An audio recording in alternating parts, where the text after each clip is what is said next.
Good morning or good afternoon. This is Mark Lilly, and very happy you could make it to this webinar on rethinking managing production. This is the first part of a three-part series. I'm holding, it's been on a weekly basis now for the past 4 weeks or so, and this is part one, scheduling. The other two topics are material planning and costing that are held tomorrow and Thursday, respectively, at the same time. So if you're interested in either one of those topics, feel free to sign up to those webinars at this link below, or just get in touch with me or through our website, and happy to direct you and point you in the right direction. Well, let's get started on scheduling. So as a manufacturing professional, or I'm assuming you're someone who either is or works with manufacturing professionals, how many jobs or work orders are you managing at any one time through production? Right? Some small shops, maybe 10, somewhere between 10 and 50. You get to be a little bigger towards a medium shop, maybe 100, 500 jobs. And certainly some bigger plants, you're managing thousands or thousands potentially of work orders at any one time. Each of those work orders, right, has a series of steps, operations that need to be completed to get it done. And those vary wildly, right, even within the same company. So you might have jobs that have 3 or 4 steps, some that have 10 or a dozen, others that may have 20 or 30, right? Then comes the question, or really the added complexity, if you will, of potentially sub-assemblies. So are your jobs really just single level? You're taking a single material, moving it through a series of operations, maybe going outside once or twice, right, before it comes back in, other operations are done, it's shipped out the door.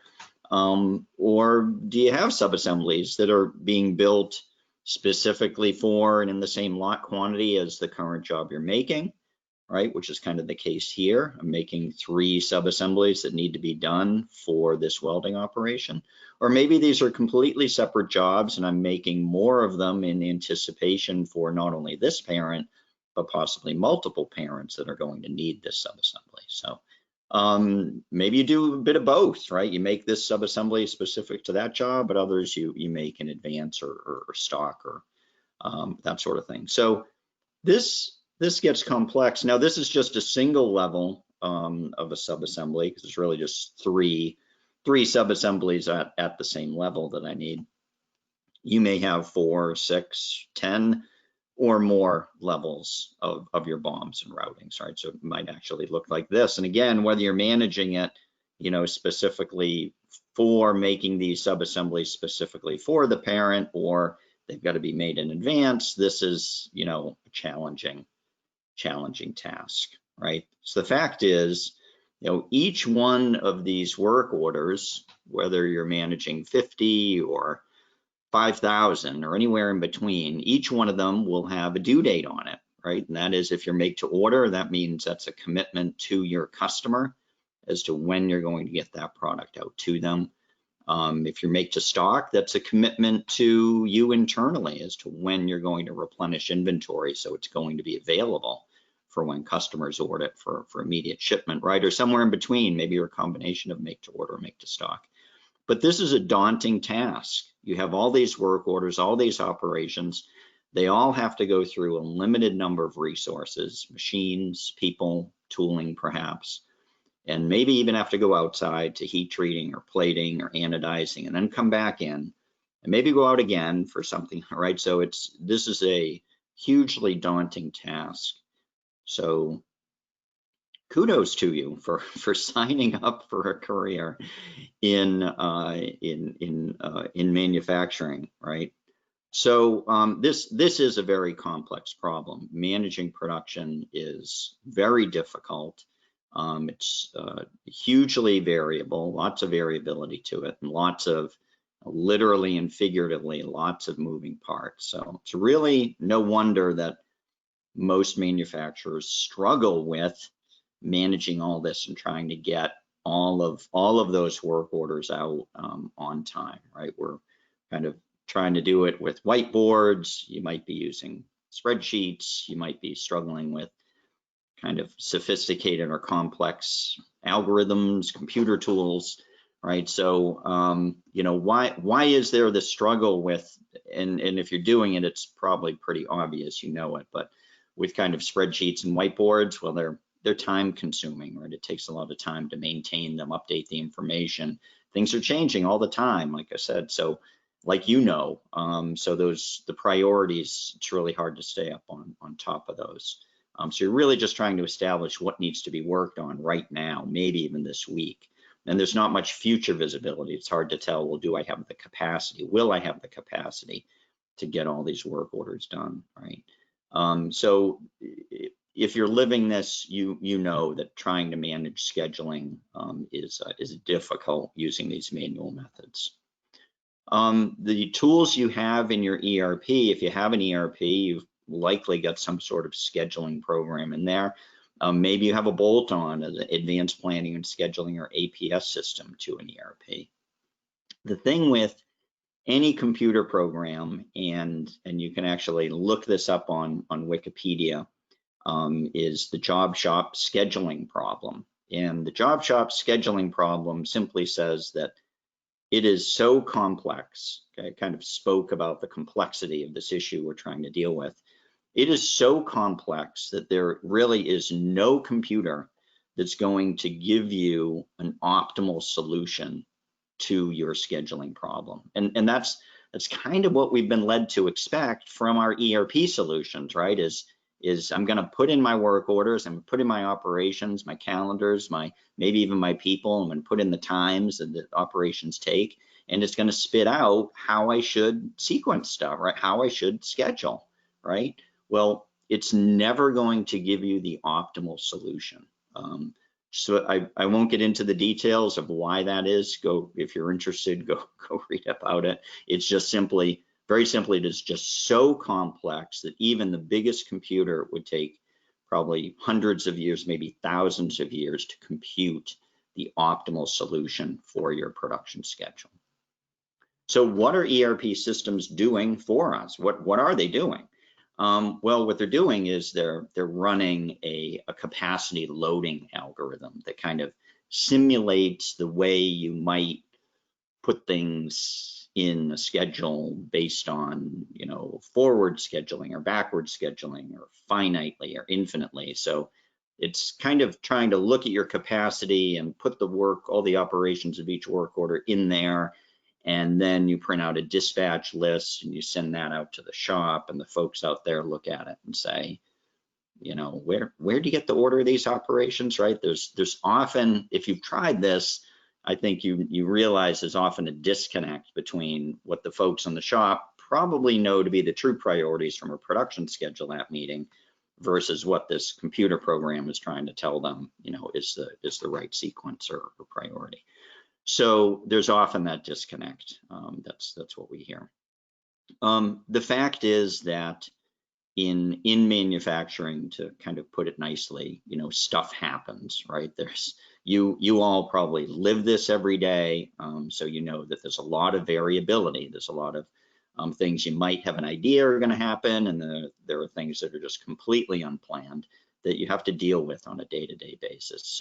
So the idea is even if you were to come up with a good plan or a good schedule and then attempt to execute that, the reality is things change so much. Customers call, people don't show up, materials get lost, or so you're trying to deal with all this, and whatever plan you do come up with is often obsolete a few minutes after the program finishes. Right? So the symptoms we see, manufacturers struggling with scheduling often see lower on-time delivery percentage than they'd like, longer lead times than they'd want. They have a lot of work in process inventory. There's a lot of materials out there. Things kind of get clogged up. There's a lot of bottlenecks. Bottlenecks move maybe even on a daily basis. First it's this department, then it's that department, right? You may have one, even two people almost dedicated, certainly towards the end of the month, to expediting, right? Trying to push through those jobs that we do want to get out for revenue recognition purposes or to satisfy the customer who's screaming the loudest, right? Sales and customer service is often frustrated by this as well. Of course, they have customers calling them, asking when they're going to have their order. They don't have a good answer for them. So they tell them something, and then that turns out not to be true. So they have to go tell them something else after they get the egg off their face, right? So they can be frustrated. You may be losing new business because of this, maybe not winning as many quotes as you'd like, or even existing customers are threatening to go away. So these are real issues, and this all affects cash flow as well. So in terms of the financial impact and the financial health of the company. Okay. So how do we fix this? How do we and how are we suggesting we fix this scheduling issue? Well, we're going to fix it by actually not scheduling. So let me explain what I mean by that. Instead of scheduling, I want you to move back a little bit, and what we're going to do is focus on flow. Okay, let me explain what I mean by that. In 1975, a fellow named George Plossl wrote down his first law of manufacturing. Okay, kind of the most important thing that any manufacturing company should know and should be aware of. Ironically, Joe Orlicke, who literally wrote the book on MRP in 1975, used George's quote in his book. And I say ironically because at the end of the day, MRP and finite scheduling, what came out of it, it was a good attempt, but it kind of actually impeded the flow of manufacturers. So this first law simply says that all benefits in a manufacturing company will be directly related to the speed of flow of information and materials. So I think everybody would agree, I hope you would all agree, that the faster you can move materials through production, assuming the same or better quality, then there's going to be all sorts of benefits to that, right? So is this something that makes sense to you, right? If you're able to accelerate the movement of materials through production, will you see a lot of benefits from that? Okay. Now, information is important because if you can get the right information flowing to the right people in the right areas, then they can make the right decisions to speed the flow of material. Okay, and that's what we're after here. That's what we're going to go after. Okay. What does all benefits mean? Well, all benefits is huge. It takes that symptom sheet that we had, and now it turns it completely upside down. So the benefits of improving the speed of flow of materials, on-time delivery increases, lead times shrink, WIP reduces, expediting becomes an exception rather than the rule. Sales and customer service is happier because your performance is better. Customers are, for the most part, getting their product when they wanted it. Okay, they may even have visibility in the future now about when they're going to get an order, even if they're going to be late. They'll have some confidence as to when they can tell their customer the order will be coming out to them.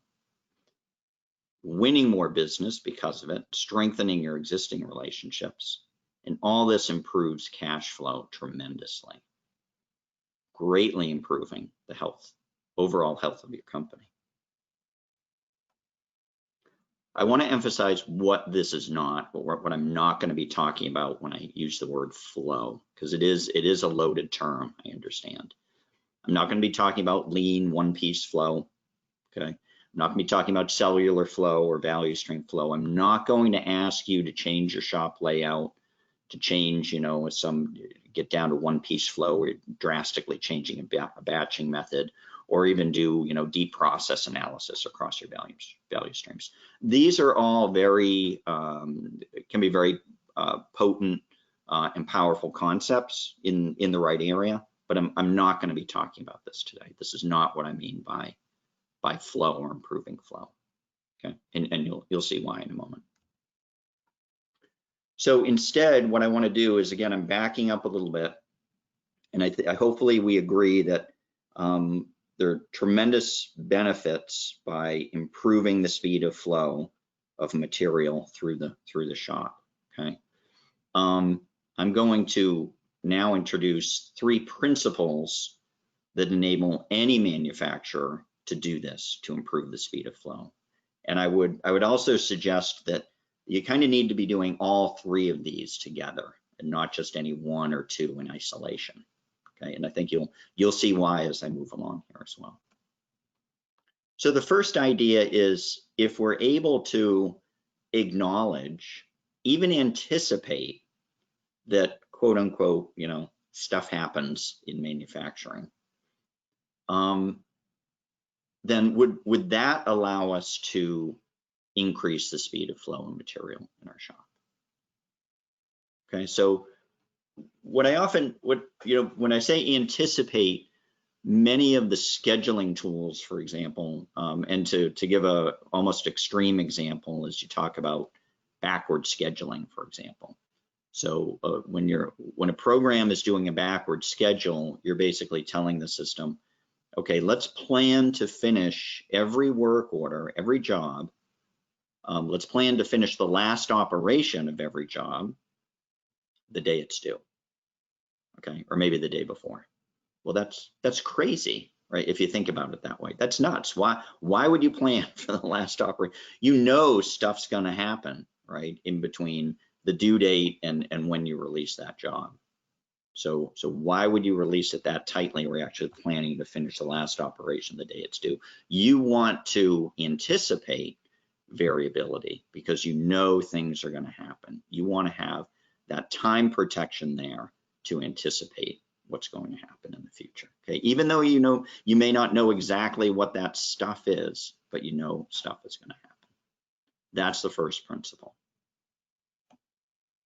The second is, if we can control how much we're sending out into work in process, would this increase the speed of flow of material in the shop? Okay, we often see shops where there's this kind of quote unquote intuitive idea, right? The sooner we get material out there, the sooner it's going to come out as finished product, right? Well, not exactly. There's this concept called Little's Law, which very simply means, or very simply says, it's from mathematical Q theory, and it says the more things or people or items you put into a system, and a system in Q theory could be a highway, for example, right? The more cars that are going onto a highway, the longer period of time any one of those cars is going to be on a particular stretch of highway, right? So think about it. You're coming down that on ramp, right? All you see is red lights. You know, it's 4 or 5 lane highway. You know you're going to be on that stretch of highway for a lot longer than if, you know, everybody's whizzing by you as you come on the highway at 70, 75 miles an hour, right? And there are fewer cars. Okay. Another example, you go to an amusement park on, well, let's say pre-COVID days, on spring break, right? You have a list of 5 rides you want to go on. You're going to be at that amusement park a lot longer, because there's a lot more people there at spring break, again, pre-COVID, sorry, than if you're able to go, say, in, you know, 3rd week in September when everybody's back in school, right? The same principle applies in a manufacturing shop floor. The more jobs you send out into work in process, the more material you send out, the longer period of time any one of those jobs is going to be in work in process. The neat part about this is that the inverse holds true as well. The fewer jobs I send out into WIP, the faster any one of those jobs is going to flow through all of its resources, all its operation steps to get done. Okay. Now there's a balance point, obviously. We don't want to send too little that we're starving WIP and people don't have anything to do, obviously. So there's a balance point. We don't want to send out too little. We don't want to send out too much though either. Okay. And one of the reasons people, one of the big reasons people send kind of too much out or send it out is they don't have the visibility of the right time to start a job. So if you think about it, that certainly if I were in production and I couldn't see, or I didn't know objectively when the right time to start a job is, then I'm probably going to send material out early, maybe really early, just to cover my butt, right? So I think that's one of the symptoms we see and why many manufacturers have much more WIP out in much more inventory or material out in WIP than they could have. Okay? So there's an opportunity for most to improve that. And that's principle number 2. We're going to help with that. The third concept is around prioritization. So one of the things folks struggle with is kind of like I just mentioned, well, when do I start a job? When is the right time to send, whether I have material or, when I get material or if I have it in inventory, when's the right time to start that job, right? And then once it is in process and I have multiple jobs at a particular work center, how do I decide which job to work on next? What truly is the priority? Well, pretty much every system out there, every scheduling tool, is going to tell you, well, due date. You just look at the due date, and that's the way you should prioritize. Well, is it really? If you're in a high mix environment, and most manufacturing companies are today, that means that high mix means that you're going to have jobs that are due 8 weeks from now, right? That because they have more operations or longer operations, or maybe they have to go outside and back 2 times, right? They're more in danger of being late if you don't get started on it today than a job that's due just a week from now, right? So this is what due date is causing. Due date will actually, if you're prioritizing by due date, will actually focus you on these earlier jobs at the expense of the later jobs that are actually becoming more and more in danger of being late because you're not paying attention to it, right? You don't have that visibility of when you should be paying attention to it versus the jobs that are due earlier, okay? So the right priority will show you this, and that's the third principle. This is the third thing we're going to help you with, okay? Those are the 3 principles. Let's see how they work in action. Okay? So what we're going to do is, and I'm going to assume that you have an ERP system today and that you have work orders and routings in that ERP system. If you don't, that's okay. We have places in our software where you can set those up. You can set up templates and create work orders and routings in our software as well. But again, I'm going to assume you already have that in an ERP for purposes of this conversation. So we're going to import that information. We're going to import work order header information. That includes the job number, the part number, the due date, whether it's released or in planning, and certainly the quantity you're making. We're also going to import operation level details, such as which work center it needs to go through, the estimated setup and run times for each operation step. Now, a lot of folks get hung up because, and it's true in a finite scheduling type of program in your ERP or outside, these times need to be super accurate. They need to be 90–95% accurate. Why? Because those times are what actually builds your schedule. So they better be accurate if you want a schedule that looks somewhat like reality, right? In our software, it's less important. It's nice to have accurate setup and run times, but it's less important that they're super accurate, and you'll see why I say that in a moment, okay? So we're going to import this information. You could give it to us today in a spreadsheet. I could import it into our system, and we could show you what this whole looks like. Once you're in production, you may want to do a direct integration to your database. We connect into any ERP system especially SQL-based ERP systems, SQL Server, Oracle, what have you, and do a direct integration. So we're pulling your information out in real time as it changes, right? As new work orders are put in, or as existing work orders change, or as customers change due dates, right? So that can be a full reload or net change on a daily or a couple times a day, or it can be automatic scheduled net change updates every few minutes.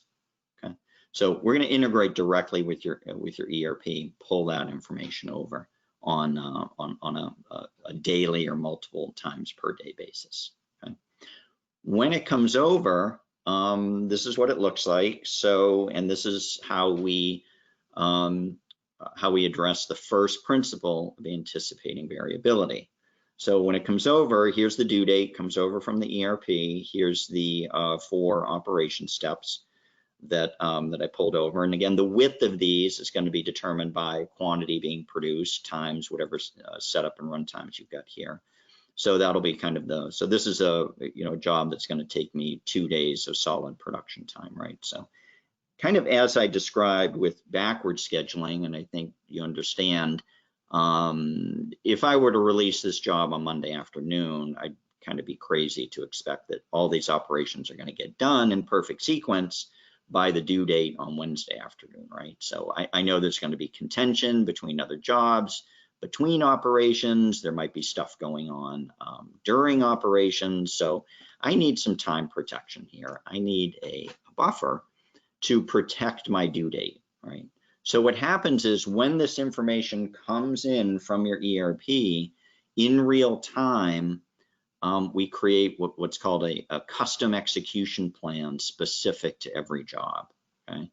The due date is the anchor point for it. We back off the buffer, and this is also dynamically assigned and sized based upon certain values or parameters, okay? So you're in complete control at a job by job level, part by part, or part family level about how big this and how much time you're allocating for the buffer, okay? So, and then there's the work. So the buffer is separate from the work that needs to be done. So as a result of putting this together, we also have, it's called over here, a release point. Now, this is kind of an objective point, and it's a really good time to start the job, right? So if we've agreed that the time protection here is going to make us comfortable that we can get these 4 operations done by the due date, then really why the need to send work out and material out any sooner than this particular date, right? So if we're controlling that across all my work orders, then I'm likely to, and most of our customers do, have an initial significant drop in the amount of work in process that they see. So over a few week period, 6 to 8 week period, many companies will see their WIP drop at least 20%, sometimes up to 30 or even 40%. Okay, so that drop in WIP now enables much better flow as well. Okay, so we're anticipating variability with time protection. That's protecting our due date.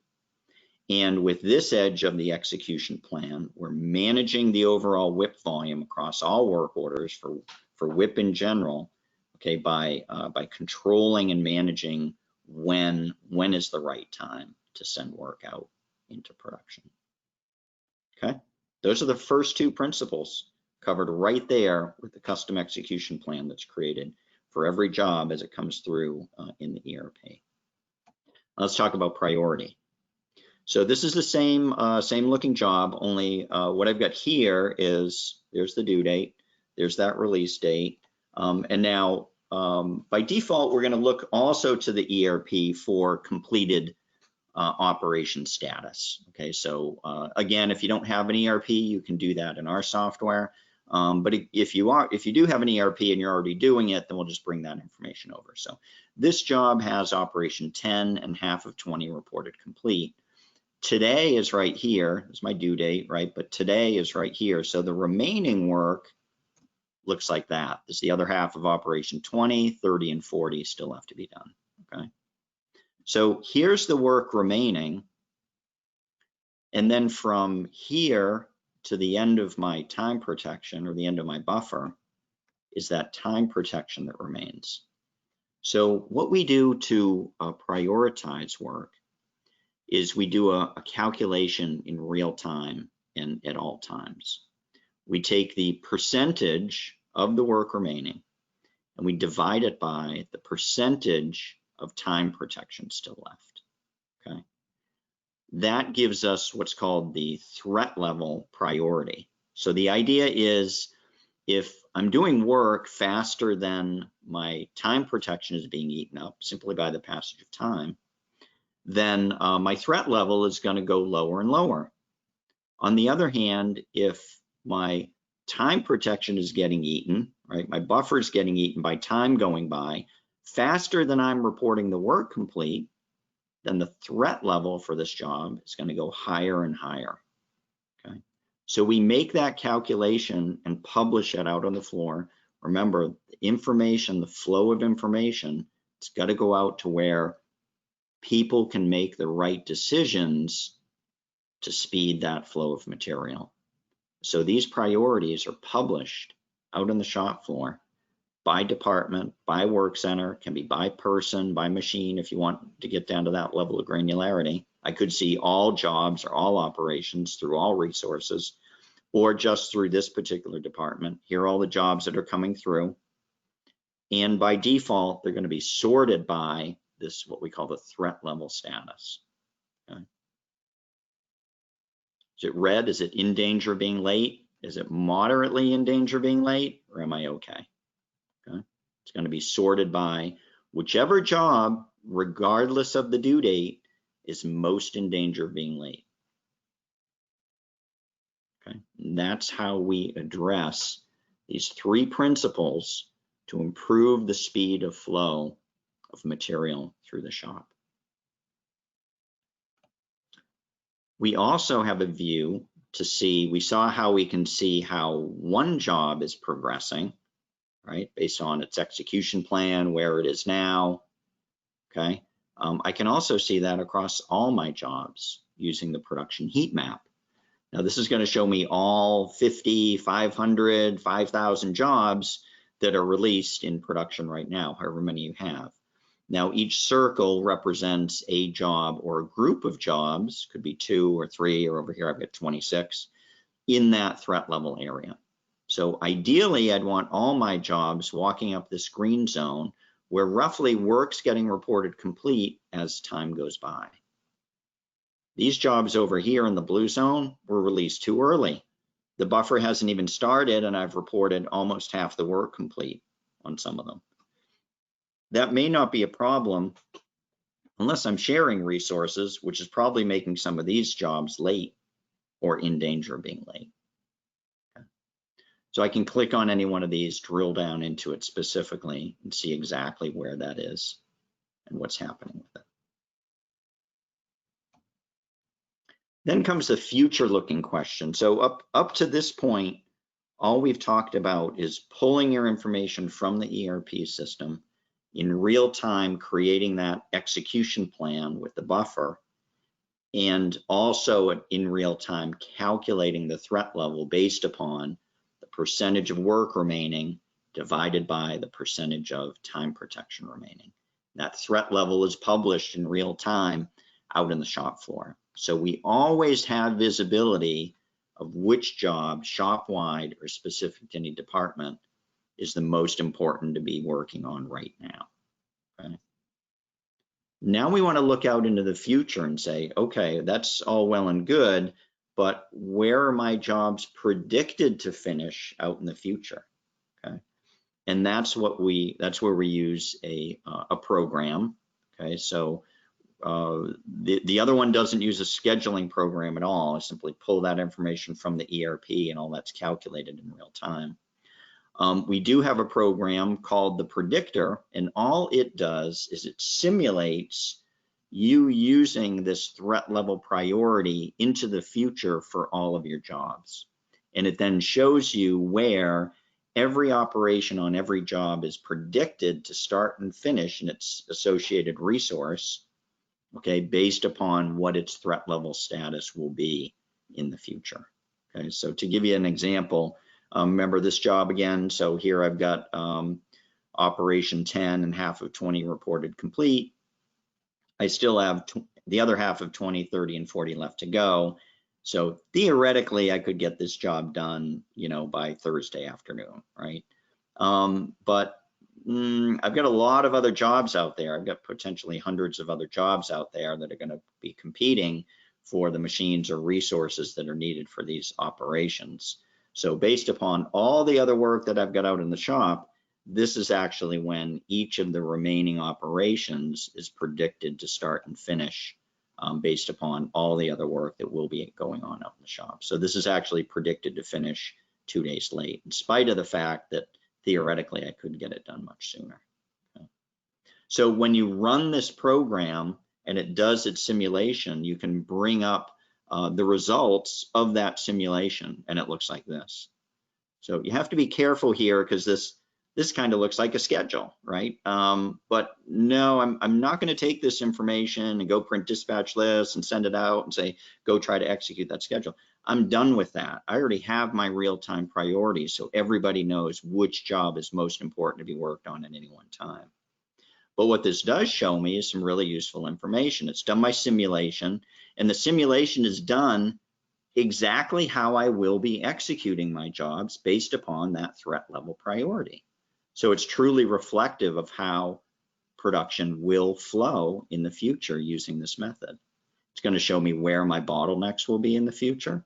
And then I can highlight any one of these operations. It will then highlight all of the operations in the particular work order it's tied to, bring up the execution plan for that job, and show me exactly where, when, and how each of the operations is predicted to start and finish based upon all the other work that's going to be going on in the shop in the future. This is how you can call your customer and with confidence, even if you're going to be late, customers, what we've heard from our clients using this is that they're really appreciative, folks being proactive and saying, we're going to be a few days late on this, but you will have it, you know, on the 16th. And oftentimes what we've heard is their customer will say, gee, I really appreciate you calling me and telling me that, you know, in reality, we're good. You can, you know, if you send it out on the 23rd, that would be great. Right. Okay. So how best to manage production? Well, it's critical we're able to answer these questions, right? Applying these 3 principles and answering the questions that we've looked to scheduling to answer for us for so long. Really, which job should I be working on right now? Shop-wide or in any work center? Where is the job? How is it progressing? Or all my jobs? And then how can I tell my customer with some level of confidence when they're going to be able to get their order?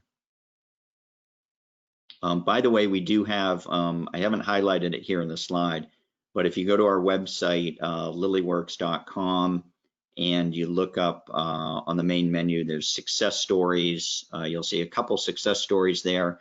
And honestly, click on either one where it says read the story or read more. And it'll go into a video, and there are 2 customer testimonials there. And both of these customers were in a situation when they first implemented protected flow where they knew they were behind the 8 ball. They knew they had a capacity problem. They knew they had late orders, and they were going to have late orders in the future. So they talk about how protected flow helped them get out of that hole and get them to the point where there wasn't as much lateness anymore, and they could be, and they were really proactive with their customers in managing that situation. We talked about the 3 operational improvements or 3 operational concepts, principles that need to be applied to truly improve the speed of flow of material through our shop. So acknowledging, even anticipating that stuff happens in manufacturing, right? Anticipating that variability. Controlling how much and how many jobs go into WIP so that whatever is in WIP per Little's law, right? That whatever is in WIP is going to be able to flow more quickly and spend less time in WIP, okay? And then finally, let's use a better priority than due date. But due date's incredibly important. That's our commitment to our customer. But it's a very poor priority mechanism, especially if you're in a high mix environment. Okay. So applying these principles, being able to answer these questions is really what's going to help you with production, getting your jobs out on time and moving things more quickly. This software, by the way, is completely up in the cloud. You don't need any infrastructure on site to use it other than whatever clients you want to use to get on the web. Those can be desktops, laptops, tablets, your iPhone, a TV monitor for the priorities out in the shop, or multiple, however you want to do that. So essentially you have, complete and remote access to all your production information as well. As I mentioned, we talked about up front, all the benefits to improving the speed of flow of materials. It's a lot, And it's hard to believe, but if you watch those videos, talk to our customers, it's pretty dramatic that applying these principles, using that threat level information to control when you send work out, and once it's out there, prioritizing it in the right way, it's going to really improve the speed of flow of your production and give you these benefits. With that, happy to open it up to some questions. Actually, I'm going to pop a handout out there as well. Just a brochure on PFM and on the back of the brochure, it shows some of the graphics that I reviewed in the presentation as well. So let me grab that. And in the meantime, if you have any questions, certainly you can drop them in either the chat or I think there's a question section as well. I see one question there, so I will get to that in a moment. Once I go to the handouts, and I'm going to upload a handout so you all have that. And it's called PFM Time is Money. So that's uploading, and it's at 25%. So let me take a look at this question. Questions, let me pop this open. What is the rough percentage of buffer to production time? Great question. That's up to you, frankly. So the way to, and it's a great question and a great conversation. And the way I like to start it is to ask you what your current situation is, meaning two questions. What's your standard lead time, right? Or what is the lead time for an average type of job, right? So you may say, well, I'm all over the place, Mark, right? I have jobs that just take a week to get out. I have jobs that take 2 months, et cetera. What's an average one? Many manufacturers, kind of an average type of job is 6 weeks, 6 to 8 weeks. So let's say 6 weeks. So on that typical 6-week job, the next question then is, okay, if nothing else are in the shop, all the people, all the machines, all your work centers are standing at the ready. There are no other jobs. It was just this job you say has a 6-week lead time. What would be the actual touch time, right? How long would it actually take you to manufacture that if the whole shop were just focused on getting that job done, right? What we hear is the actual touch time ratio, right, to the lead time is pretty small. So on a 6-week job, the actual touch time is often, maybe it's 2 weeks if it has to go outside. If it doesn't, maybe it's a few days. Sometimes it's, a day or less, right? So the idea is, and the realization then is, well, wow, I'm using a significant buffer today, right? Based upon what my total estimated setup and run times are, right? Even if I'm not sure of those times, I know that ratio of buffer time that I'm using today when I quote a lead time versus how long it actually takes me to produce this part is significant. So the way we like to start out is to say, well, let's, if we feel comfortable, number one, you can just use that same time. So I could use, I could make the buffer size so that the entire length of that execution plan is 6 weeks.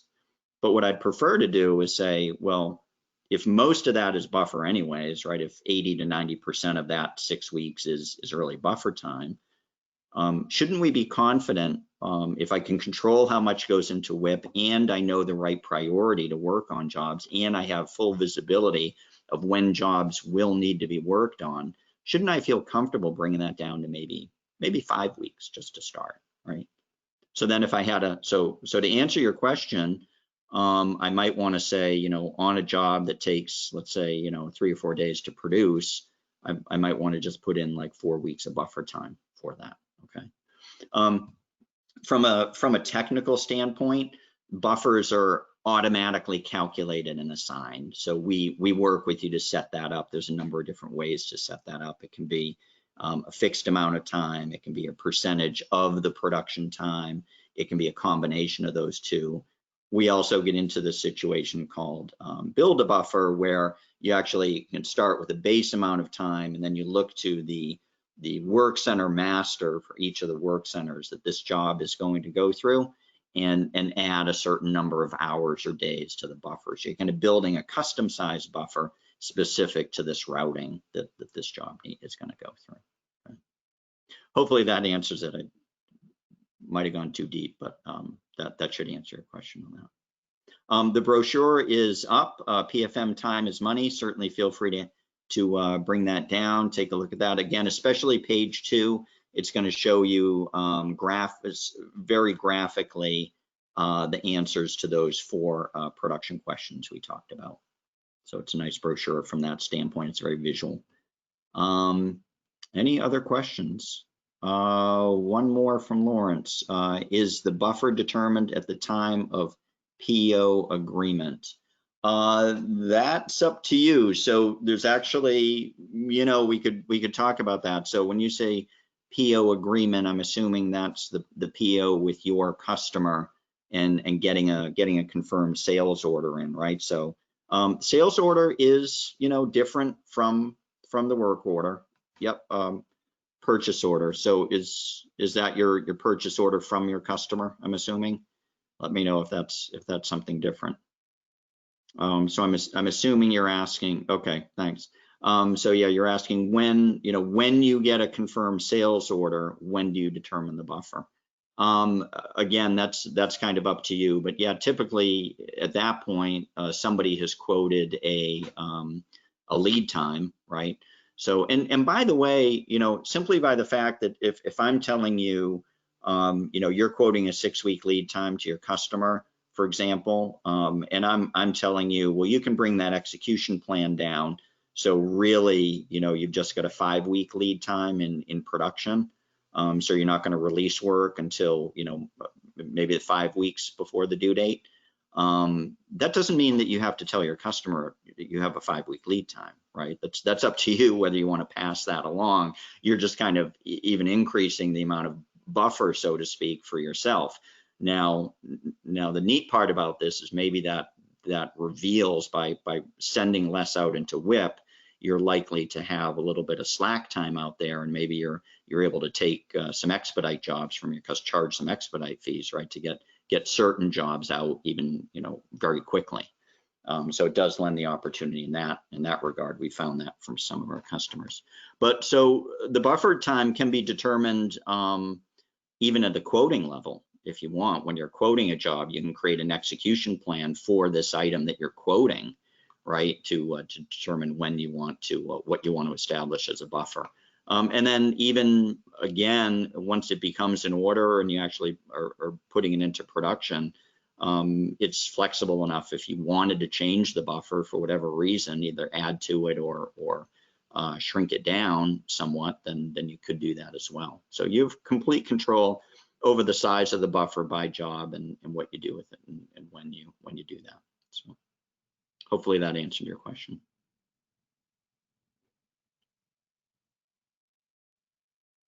All right.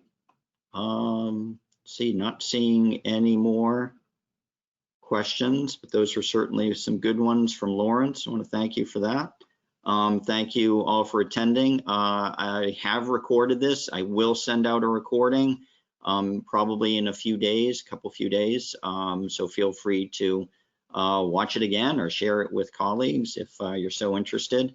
And I do have a brief survey after the fact here. Would love it if you filled that out.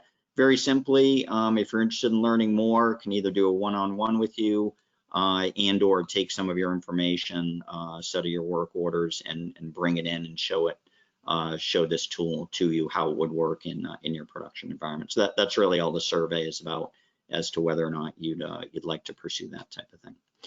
Thanks very much, everyone, for attending, and hope you have a great day.